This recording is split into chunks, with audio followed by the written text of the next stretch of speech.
बिस्मिल्लाहिर्रहमानिर्रहीम। अस्सलाम वालेकुम, आदाब।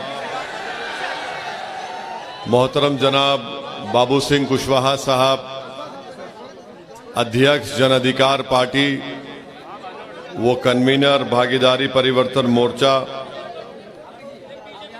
कन्नौज विधानसभा के मजलिस के प्रत्याशी मेरे दोस्त जनाब डॉक्टर सुनील दिवाकर साहब, जनाब शौकत अली साहब अध्यक्ष उत्तर प्रदेश मजलिस इत्तेहादुल मुस्लिमीन, मंच पर मौजूद जन अधिकार पार्टी के तमाम जिम्मेदारान, वो मेरे तमाम मजलिसी रुफ़क़ा, मुअज़्ज़िज़ हाज़रीन कराम, मेरी इज़्ज़तदार माँ और बहनों, मेरे गयूर नौजवान साथियों, आपका बेहद शुक्रिया कि आपने अपना कीमती वक्त निकालकर आज के इस मजलिस इत्तेहादुल मुस्लिमीन की जनसभा में आप शिरकत किए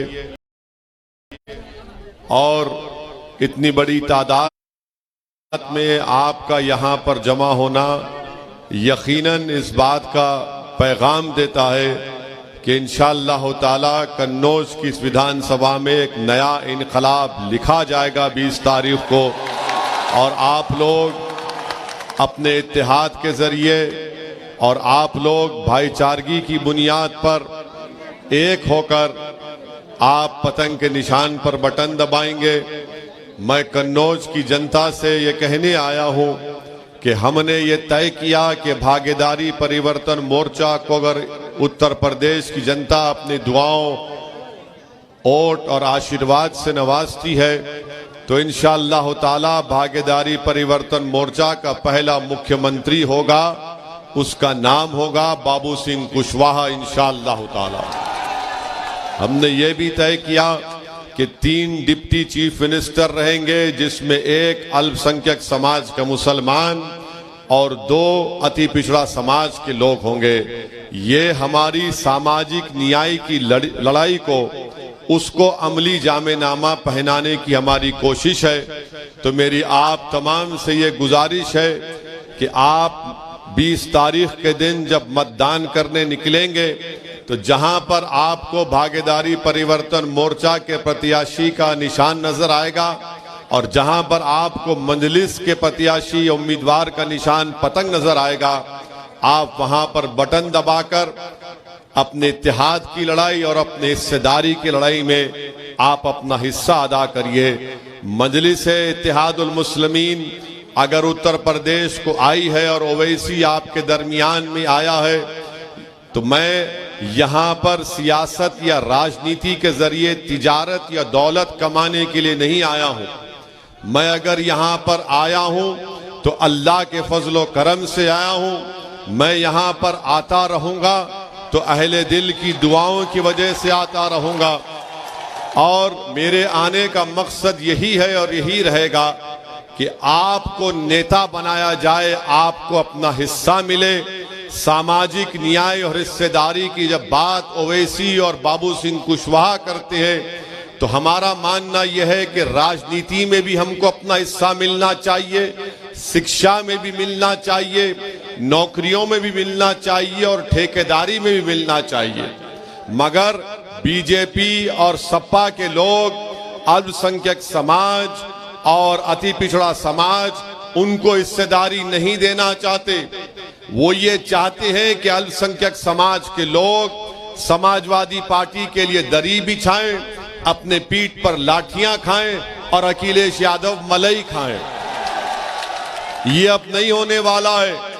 बीजेपी की सरकार सबका साथ, सबका विकास, सबका विश्वास, ये चीखें मार मार कर कहती है, मगर बीजेपी के चीफ मिनिस्टर बाबा ने सिर्फ अपने ही समाज का साथ दिया, उत्तर प्रदेश में किसी और का साथ नहीं दिया। वैसे ही जब समाजवादी पार्टी की सरकार बनती है तो समाजवाद के नाम पर अखिलेश अपने परिवारवाद को आगे बढ़ाते हैं। इसीलिए आज आपके दरमियान में एक विकल्प है, और मैं अल्लाह का शुक्र भी अदा करता हूं कि मुझे बताया गया कि हमारी जनसभा के लिए जब मालूम हुआ समाजवादी पार्टी के लोगों को कि ओवैसी और बाबू सिंह कुशवाहा आ रहे हैं, तो उन्होंने उन दो मुकामात पर हमको वहां पर जगह नहीं दी जनसभा करने के लिए। मगर आप देखिए कि अल्लाह का इतना बड़ा करम है कि हमको जगह कहां मिली, एक वली के आस्थाने के सामने जगह मिली। हमको जगह कहां पर मिली, एक दरगाह शरीफ के सामने हमको जगह मिली। और हजरत हाजी शरीफ रहमतुल्लाह अलैह की खानकाह और उनकी दरगाह के सामने इस दीवाने को जालिमों के खिलाफ आवाज उठाने की और मजलूमों के हक की आवाज उठाने का मौका मिला। तो मैं समाजवादी पार्टी के कमजोरों का शुक्रिया अदा करता हूं। इससे मुबारक जगह मुझे नहीं मिल सकती थी कन्नौज में। अब मैं जब अल्लाह से दुआ करूंगा तो अल्लाह को अपने नबी का भी वास्ता दूंगा और इस वली का भी वास्ता देकर दुआ करूंगा। तो मेरे अजीज दोस्तों और बुजुर्गों, ये हमारी पहली कामयाबी आपको हमको मिल चुकी है कि कन्नौज में आए हैं तो यहाँ पर दरगाह शरीफ में हाजी शरीफ के आस्थाने के सामने ये गुनाहगार खड़े होकर आपकी बात करने का मौका मिल रहा है। तीसरी बात यह है कि बीजेपी को इंशाअल्लाह ताला योगी और मोदी को अगर कोई हराएगा उत्तर प्रदेश में तो उसका नाम अखिलेश नहीं होगा, उसका नाम बाबू सिंह कुशवाहा होगा, बाबू सिंह कुशवाहा होगा। और मैं कन्नौज की विधानसभा के तमाम जिम्मेदारों से, यहाँ की माँ और बहनों से, यहाँ के बुजुर्गों से, यहाँ के नौजवानों से, यहाँ के गरीबों से, यहाँ के अति पिछड़ा समाज के जिम्मेदारों से अपील कर रहा हूँ कि ओवैसी और बाबू सिंह कुशवाहा एक जगह खड़े हो गए हैं, अपने दिलों को मिला चुके हैं। अब आपको भी 20 तारीख को ओवैसी और कुशवाहा को कामयाब करना है ताकि उत्तर प्रदेश में सामाजिक न्याय की लड़ाई को हम लोग आगे लेकर जाएं और आपको अपना हिस्सा दिलाएं। आपको भागीदारी में परिवर्तन मोर्चा को कामयाब करने के लिए ओवैसी और कुशवाहा जमा हो चुके हैं। एक मंच पर खड़े होकर मैं आपसे अपील कर रहा हूं कि आप मतदान में मेरे भाई डॉक्टर सुनील दिवाकर को अपने वोट से कामयाब करिए। यहां से जब डॉक्टर सुनील दिवाकर की कामयाबी होगी तो सही मानों में सेकुलरिज्म की कामयाबी होगी। बीजेपी और समाजवादी में कोई फर्क बाकी नहीं रहा। अखिलेश और बाबा एक सिक्के के दो रुख हैं, इनमें दोनों में कोई फर्क नहीं है। अगर आप बाबा से पूछेंगे तो बाबा बोलेंगे ओवैसी उत्तर प्रदेश में तालिबानी मानसिकता को आगे बढ़ा रहा है। अगर आप अखिलेश से पूछेंगे कि बताओ जो मुस्लिम खवातीन अपनी पसंद से अगर हिजाब और निकाब पहनती हैं तो अखिलेश बोलेंगे सुनाई नहीं दे रहा है। देखा आपने वीडियो को वो अखिलेश का? अब कब तक इतर लगाएंगे अखिलेश को? मुझे लगाओ इतर, मैं तुम्हारी खुशबू को पूरे उत्तर प्रदेश और पूरे देश में लेकर जाऊंगा। अब इतर लगाना छोड़िए, अब इतर मत लगाइए समाजवादियों को। इनको आपके इतर की अहमियत नहीं मालूम, ना इनको खुशबू मालूम।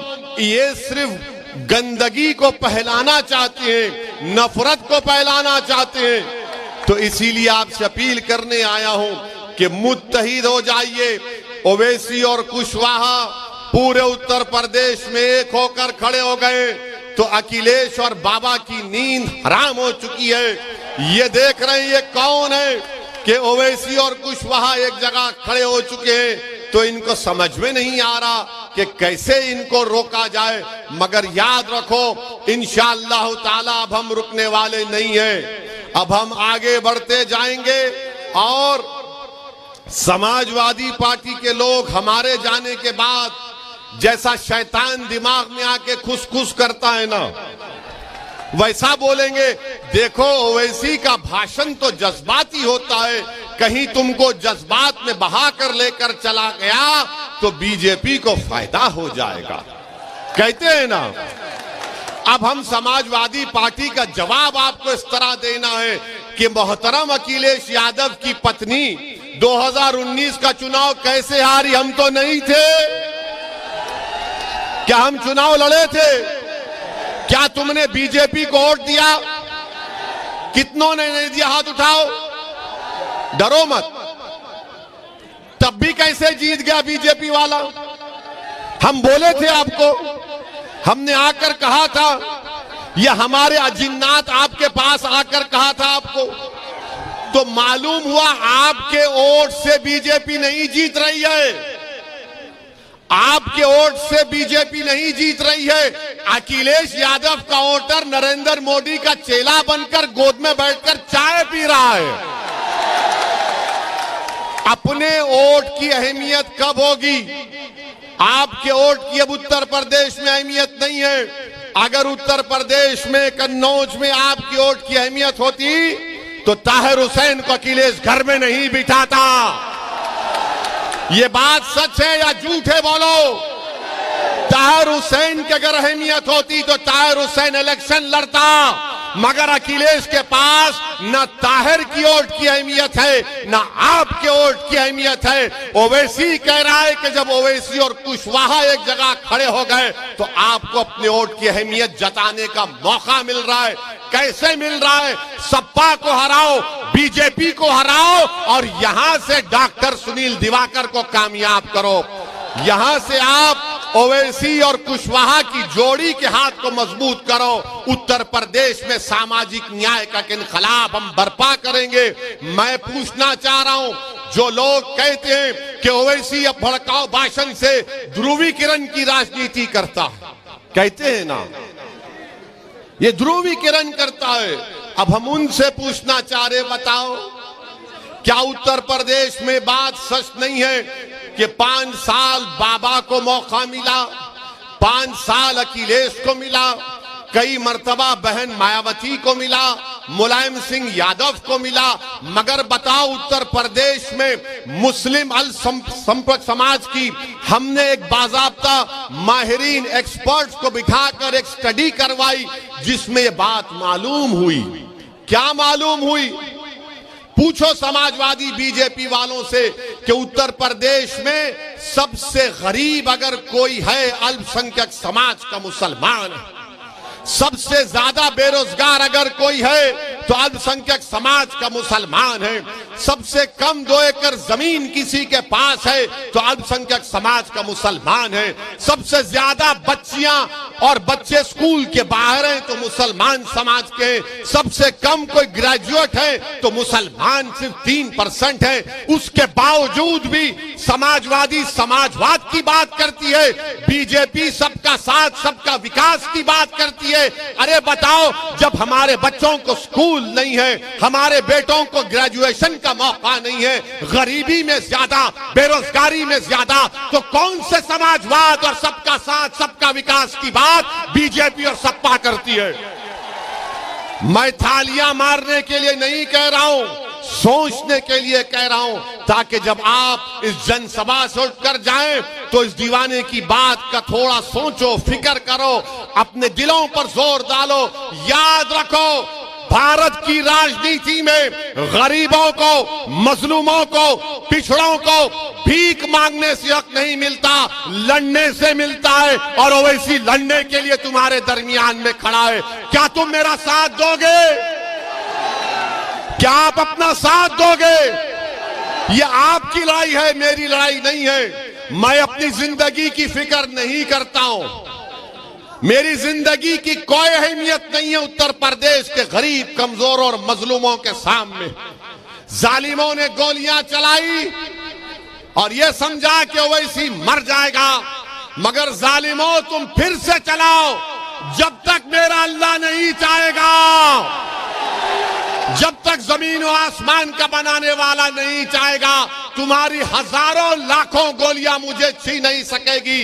जिस दिन अल्लाह चाहेगा उस दिन दुनिया से सब जाएंगे, कोई नहीं बैठेगा यहां पर। मुख्यमंत्री, प्रधानमंत्री, ओवैसी सब जाएंगे, मगर जालिम ये समझा कि 4 राउंड गोली चलाने से आवाज खत्म हो जाएगी। हाँ, अगर ओवैसी मर भी जाता मगर तुम जिंदा रहते और तुमको मेरा पैगाम पूरे उत्तर प्रदेश में लेकर जाना पड़ेगा। क्या आप लेकर जाएंगे? क्या आप लड़ेंगे अपने हक के लिए? क्या आप मजलिस और भागीदारी परिवर्तन मोर्चा का साथ देंगे? मेरे अजीज दोस्तों और बुजुर्गों, 2 आखिरी बात। अभी आपने देखा कि हमको मीडिया ने बताया कि योगी सरकार के एक मंत्री ने हम पर गोली चलाने वालों के परिवार के पास जाकर उन्होंने एक बयान दिया कि ओवैसी पर जिन लोगों ने गोली चलाई उसकी तहकीकात होनी चाहिए। बाबा मित्रों, जरा ये तो बताइए, आपका मंत्री उनके परिवार के पास गया? वो जो वीडियो में वो लोग जो गोली चला रहे थे, एक लाल और एक सफेद शर्ट पहने हुए, वो किसके घर के दामाद थे?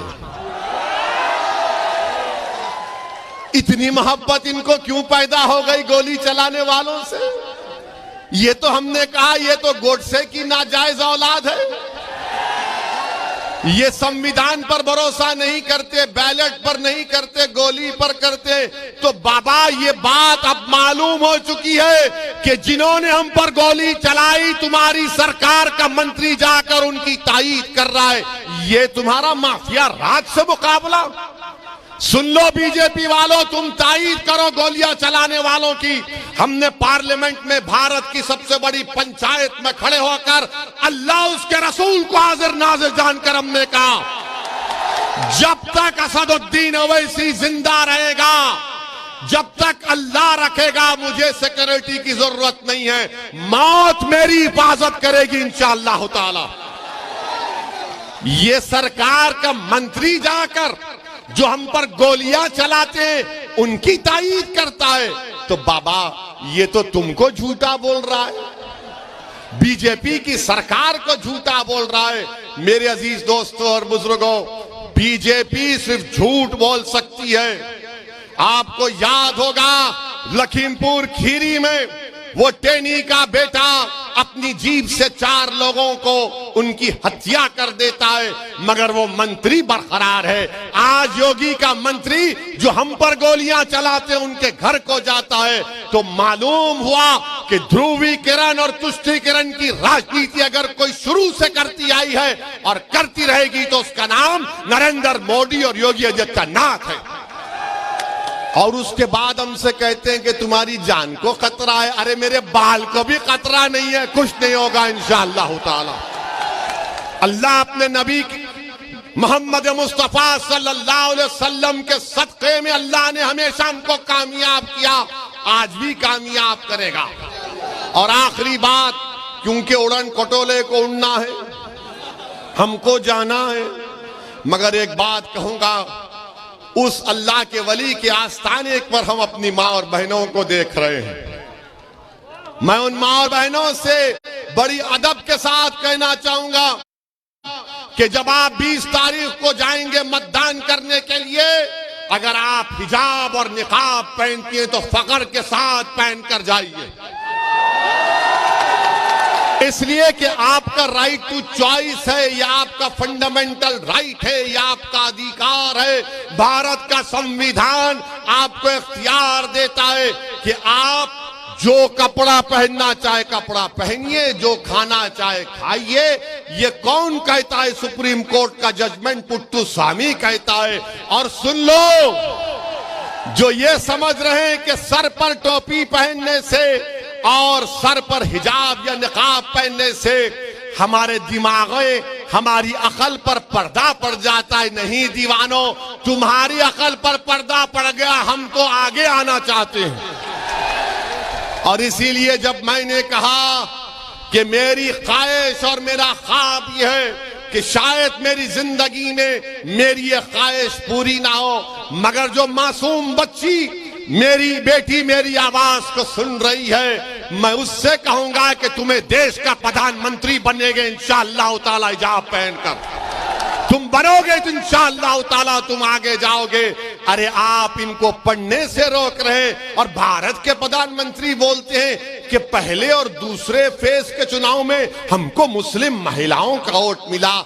देश के प्रधानमंत्री जो बच्ची पढ़ना चाहती है, कॉलेज जाकर ताकतवर बनना चाहती है, अपना हक हासिल करना चाहती है, भारत देश को सुपर पावर बनाना चाहती है, आपकी सरकार उनको रोक रही है, उनको दबा रही है। इसका जवाब भी आपको मिलेगा। मगर प्रधानमंत्री लंबी लंबी छोड़ते हैं, आदत है उनकी।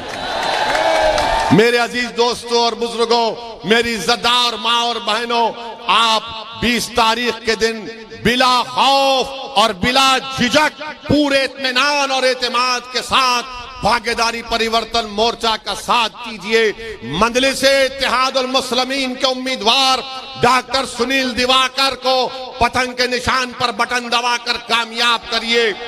क्या 20 तारीख को कन्नौज की फिजाओं में और आसमानों में क्या नजर आएगा?